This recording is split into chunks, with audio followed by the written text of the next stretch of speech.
be performed. समर्थ को नहीं दोष गुसाई, रवि पावक जल सम की नहीं। समर्थ को नहीं दोष गुसाई, रवि पावक जल सम की नाई।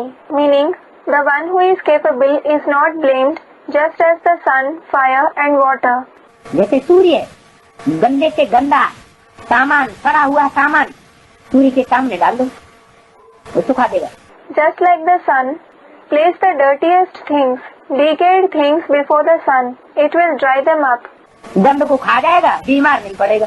It will eat up the dirt and still it will not fall ill. वो तो जड़ सूर्य की बात हो गई। That was about the inert sun. चैतन्य सूर्य की भी यही बात है। It is the same with the living sun too. चैतन्य सूर्य के सामने कोई भी कचरा डाला जाए, कीचड़ डाला जाए, उसके ऊपर कोई असर पड़ नहीं सकता। If any kind of dirt or mire is put before the living sun, it cannot have any effect on him. चंद्रमा के ऊपर धब्बा लग सकता है। The moon can be stained. चंद्रमा में धब्बा है भी, In fact, there are stains on the moon. लेकिन सूर्य में धब्बा नहीं लग सकता। But the sun cannot be stained. अग्नि है, अग्नि में कैसा भी कचरा डाल दो, There is the fire. Put any type of rubbish in the fire. क्या हो जाएगा? भस्म हो जाएगा। What will happen to it? It will be reduced to ashes. तो यहाँ कौन सी अग्नि है? कौन सा अग्नि देवता है? What kind of fire is it here?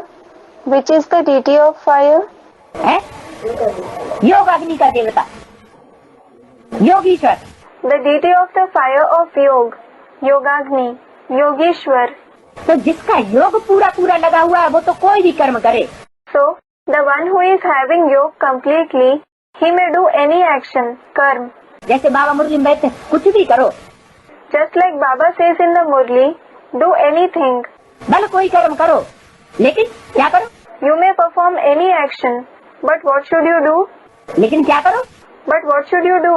मेरी याद में। अब यही तो मुश्किल है। Do it in my remembrance. Now this very thing is difficult. कोई कर्म ऐसे हैं जिनमें 63 जन्मों का ऐसा लगाव लगा हुआ है। There are some acts in which we have become so attached for 63 births फिर रसगुल्ला जब खाने लगते हैं तो और सब कुछ भूल ही जाता है। that when we start eating rasgulla, a kind of sweet, we totally forget everything else. तो practice makes a man perfect. So it is said, practice makes a man perfect. जिन्होंने वो बिंदु को याद करने की प्रैक्टिस कर ली, Those who practice to remember that point, बुद्धि को सूक्ष्म बना लिया, those who made their intellect subtle, वो आत्मा मनन चिंतन मंथन की सूक्ष्म स्टेज में टिक जाती है। those souls stabilize in the subtle stage of thinking and churning. और टिकने के कारण वो कोई भी जो कर्म करती है, उस कर्म करते हुए भी उनकी मनन चिंतन मंथन की सूक्ष्म स्टेज बनी रहती है। And because of stabilizing in such a stage, whatever action they perform, their subtle stage of thinking and churning is maintained despite performing that action. और उनके ऊपर वो लेप नहीं लगता। And they are not affected by them. जैसे अक्सर हमने देखा होगा कि हम किसी गहरे ध्यान में हैं, Just like we must have often observed that when we are in deep thoughts, गहरे मंथन में हैं, आंखें हमारी खुली हुई है, when we are in the stage of deep churning, our eyes are open. कोई सामने से निकल जाता है और हमको पता नहीं पड़ता। Someone passes in front of us and we don't notice them. क्यों? आंखें खुली हुई है, आंखों ने देखा नहीं क्या? Why?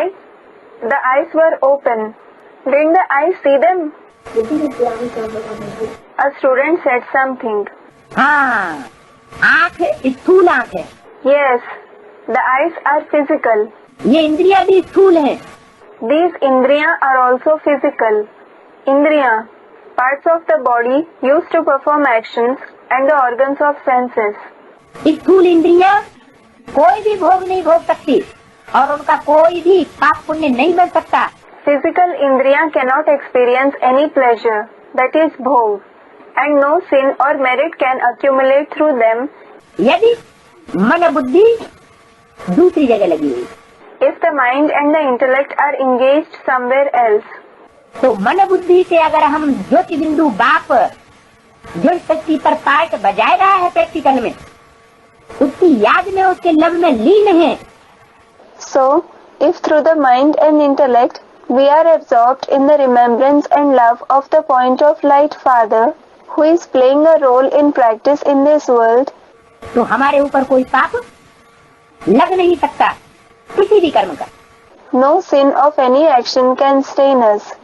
क्योंकि बाप हमको कर्म अकर्म विकर्म की गति समझाने आया हुआ है। It is because the Father has come to explain to us the dynamics of karma, akarma and vikarma.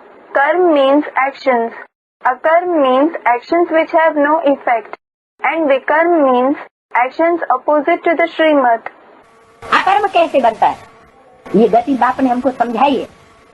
How actions become akarma, the Father has explained this dynamic to us. अकर्म कैसे बनेगा? How will actions become akarma? कर्म करें लेकिन उसका अकर्म बन जाए। We may perform karma, but it should become akarma. बाप की याद में रहकर जो कर्म किए जाते हैं, The actions that are performed in the remembrance of the Father, Shankar की जो आत्मा है हाँ, वो हाँ, क्यों विक्रम करना क्यों विकर्म करना? a student asked, why should the soul of Shankar perform Vikarma? Why should he perform Vikarma? वो हल्के भस्मी क्यों करवा रहे हैं? डायरेक्ट ज्ञान मिलने के बाद हाँ, तो करने जा सकते हैं ना। The student, why does he perform them and then burn them into ashes? After receiving direct knowledge, he can perform only Sukarma, meaning good actions, can't he? वो विकर्म करता ही नहीं। He doesn't perform Vikarma at all. बाबा ने तो कहा शंकर तो पाप करता ही नहीं। In fact, Baba has said, Shankar doesn't commit any sin at all. न वो पाप करता है न वो पुण्य करता है, He neither commits sins, nor does he perform noble deeds. वो तो दोनों से जीरो है।